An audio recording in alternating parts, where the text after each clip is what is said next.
Good morning, happy Vlogmas. This is Shawn Sandridge back with another video. Hit that like button, subscribe, and tell a friend about me. So I was busy doing things, running around like everybody else is. Happy Christmas Eve, everyone, for those of you who celebrate this holiday. Running around getting last minute things, and I wake up to a whole host of subscribers from Shawn. I was like, where is all this coming from? And then I see that Shawn Bradley sent a really nice video in regards to what I had to say about being a foster parent, being a foster kid, and adoption. And I just want to say thank you, guys. I want to first say thank you to Shawn because you did not have to do that. I appreciate, I specifically tagged you because I wanted you to see what I was saying in defense of being a foster parent and what that all involves. And we need more good people who want to open up their homes and their hearts to foster parenting. And I will be responding to the comments because I saw a lot of comments.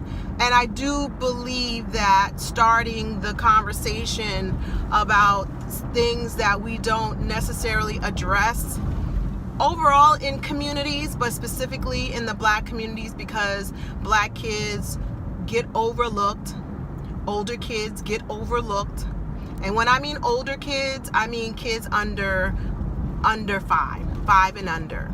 A lot of people do not want to bring older kids. My daughter was 6. She had just turned 6 when she came into our home. And she was considered, a hard to place child. And, when you talk about trauma and little kids and older kids have experienced things that we can only imagine, their childhood being taken away or chipped away. And I just want to say thank you so much. I glanced over to the comments because I was busy wrapping gifts. And, thank you so much for sharing. Ooh, this is even worse. Thank you so much for sharing your stories. I saw some people who were foster parents, who were also foster kids. And thank you. I did see a comment about what it meant to be not an active foster parent, not being active. Well, what I'm saying is that when you go through your state, you have to get licensed. You have to be a licensed foster parent. You have to be licensed with the state per se. You got to get a background check. They do fingerprints on you.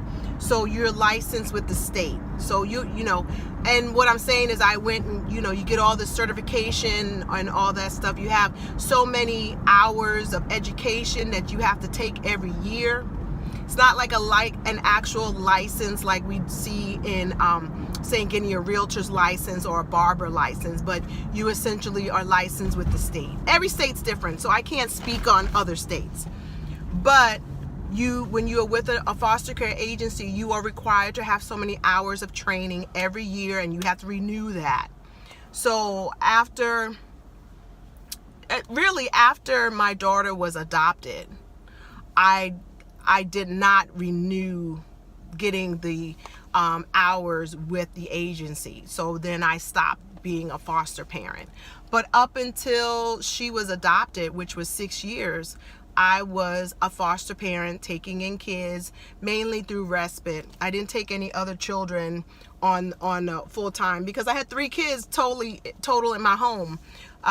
So I didn't take more than that. But during that time, I still had to go and get my hours in, my husband and I, because I was still in the military and I'd be out of town, so he had to go and keep up his hours so that we could have kids in our house. So that's what I mean by active. That isn't a formal term. I'm just saying that when I decided to not do fostering anymore, I just didn't go and get my hours in to keep up with the status of what's required with the state. That's all that means. So I did that until my daughter was almost 13. So Sean is doing all the necessary things that he needs to be an active foster parent. So you've got to take all those hours, required hours, in order to do that. So that's all that meant. But yeah, again, I don't know what was going on. I just saw the rant, and I just, like I said, I love it. Hashtag teachable moment. And that's it. That's all. I have nothing else to say about what led to that. You know, because like I said, I don't know the players.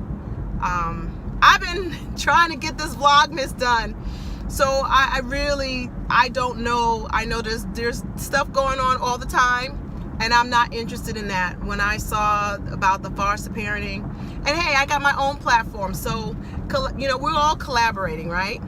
And James has told his story as well. So I just want to say thank you for, you know, the positive outpouring. And you know, I think I read a comment, and forgive me that I don't remember your name, but I do plan on making comments when I'm in front of the computer, probably after Christmas.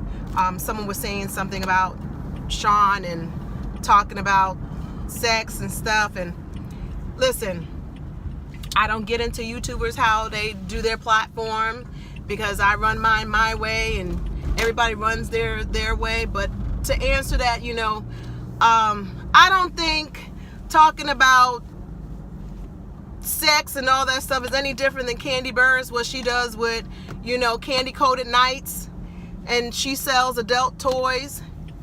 And, you know, Sean says, this ain't for kids. You shouldn't even be on my channel.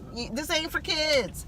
You know, and he normally does it after the hours of kids should be in bed. You know, my kids were in bed no later than 8:30. So no kids should be, you know, I think everybody forgot. You know, I loved that show on HBO, Real Sex. They used to come on. And when I was younger, you know, for those of us that are a certain age, you know, I lived for Sunday nights. Dr. Ruth Westheimer, who, this old German lady that used to talk about sex all the time. I learned a whole lot about sex, at least the biology of sex and sex acts. I learned all that from Dr. Ruth. How many of y'all remember Dr. Ruth Westheimer? She's still alive, and she had no problems. This was my first time. She was the first person I even knew that had no problems talking about sex freely. You know, and talking about all sorts of things. Sexual transmitted diseases, sex play, sex talk, sex positions. I used to live for Dr. Ruth Westheimer. And she was a doctor too, so she could break it down. And people would call in with all sorts of stuff, and she had no problems. It was a no judgment zone. So that was at night, Sunday night. And I was a teenager too. So I put my headphones on and listen to everything I needed to learn about sex. That maybe my mom didn't, you know, break it down the way she could.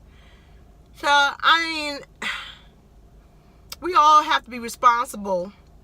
And that's the only thing I got to say about that. But listen, I'm not sticking up for Sean.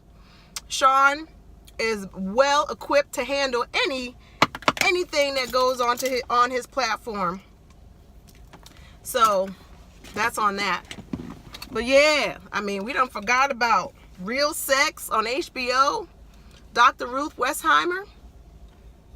Candy Burns is making a mint over her sex. And she, you know, they say you're supposed to, if your profession is your passion, then it ain't a job. So I think Candy been doing a really good job pursuing her passion and making good money off of it. She working them adult toys like Mary Kay. So the big picture is, like I said, I challenge folks 2019 to work on what really matters. That's my gift. That's my gift for people to what matters. That's what matters. Taking care of kids, That's what matters. That's the big picture. That's all I care about. Because if you've never been there or traveled, those shoes can be really, really hectic. So I want to say thank you for the new subscribers. I hope you stick around. I hope you see what I do on my platform. I'm not messy. I mean, I'm not messy. So, you know, sometimes people like the mess and they'll come on, but you know, that's not really what I'm all about. But I can give you I can do a little story time. I do a little bit of review. I like talking about health and wellness. That's really what I'm about. And if you like what I have to say on my platform, please stick around. Happy Christmas Eve to everybody. Happy Vlogmas. Take care of yourself and each other. And for those of you who are enjoying the day, it is 28 degrees here in Northwest Indiana, Chicago. So, and it's bright and sunny, and I love it. My husband is not excited because it's not a winter wonderland, but he's going to be all right. He's going to be all right. All right, take care. Thank you so much for the overwhelming response. And let's keep the dialogue going. Let's keep it going. And thank you so much for those of you who shared your stories. I really, really appreciate it. Thank you so much. Talk to you soon. Bye.